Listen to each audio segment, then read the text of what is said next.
My lesson is about the Middle Passage, and this would be a part of 11th grade African American Literature unit in English.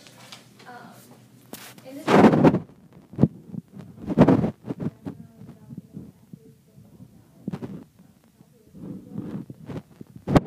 won't take what we're reading for granted. So we're actually going to do some group reading today, because I know you've been dying to read. So we have two passages here on the front. The first one is just from Wikipedia, and that's just to kind of show the textbook version of the Middle Passage. The second one is from a junior novel called Amistad, based on the movie. And then hopefully YouTube works and loads, and we'll watch clips. So do we want to have volunteers read the first two paragraphs, first one paragraph? Okay. The Middle Passage was the stage of the triangular trade in which millions of people from Africa were shipped to the New World as part of the Atlantic slave trade. Ships departed Europe for African markets with manufactured goods, which were traded for purchased or kidnapped Africans, who were transported across the Atlantic as slaves. The slaves were then sold or traded for raw materials, which would be transported back to Europe to complete the voyage. Second paragraph, anyone? Yes. An estimated 15% of the Africans died at sea, with mortality rates considerably higher in Africa itself in the process of capturing and transporting indigenous peoples to the ships. The total number of African deaths directly attributable to the Middle Passage voyage is estimated at up to 2 million. Okay. Kim, do you want to read the next paragraph on Amistad? Every day there was a little more room on the slave deck, but there was never enough food, never enough water. We all grew weak, but some, the very old, the very young, those who were weak beforehand, grew more and more wretched. The sick mother had only one child left, a little girl. The other child had died of starvation and the bloody flux. Then one day, as I worked cleaning filth from the deck, I looked across and saw her. The mother looked at me, her eyes wild with despair, the child's eyes white with terror.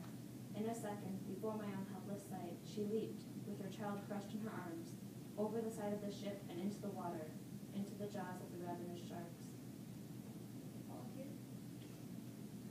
Another day, while the healthy ones worked on deck, the Spanish sailors dragged a huge fishing net across the pool.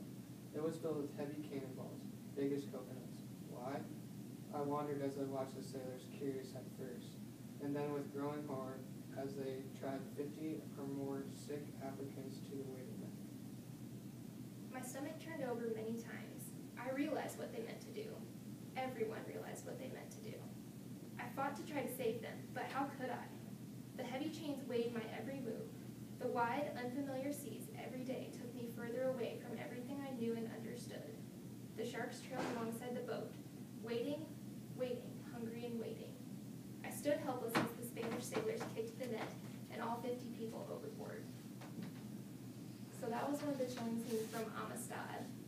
It's a movie following Cinque and some other illegally captured and sold African slaves.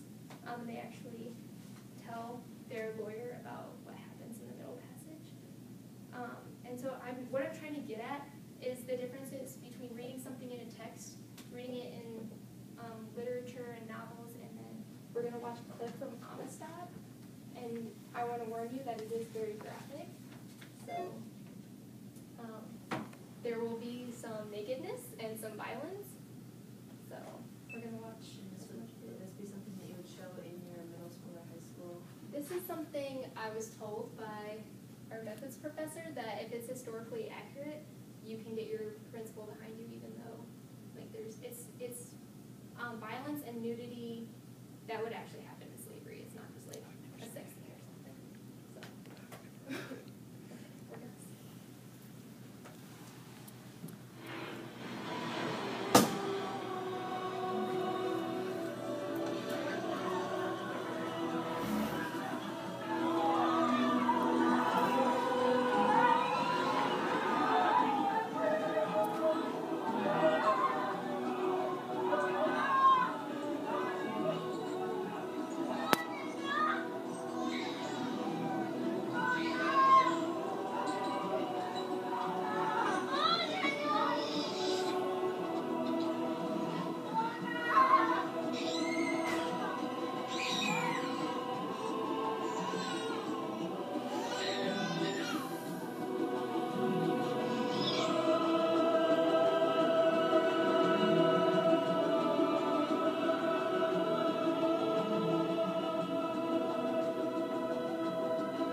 Pretty graphic, right?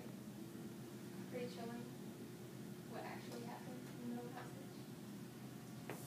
So if you flip over to the back, there's some discussion questions. And the one I want to talk about now is in your opinion, which of the text you thought gave the best description of the middle passage and why you thought so. Including the video.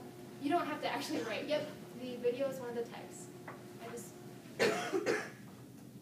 What I want students to get out of this is that seeing something can often have much more of an impact than just reading something in a textbook or even in a novel. So that was something I thought this clip portrayed very well.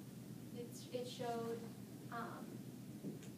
being naked, being cramped, having to live with a dead body until they could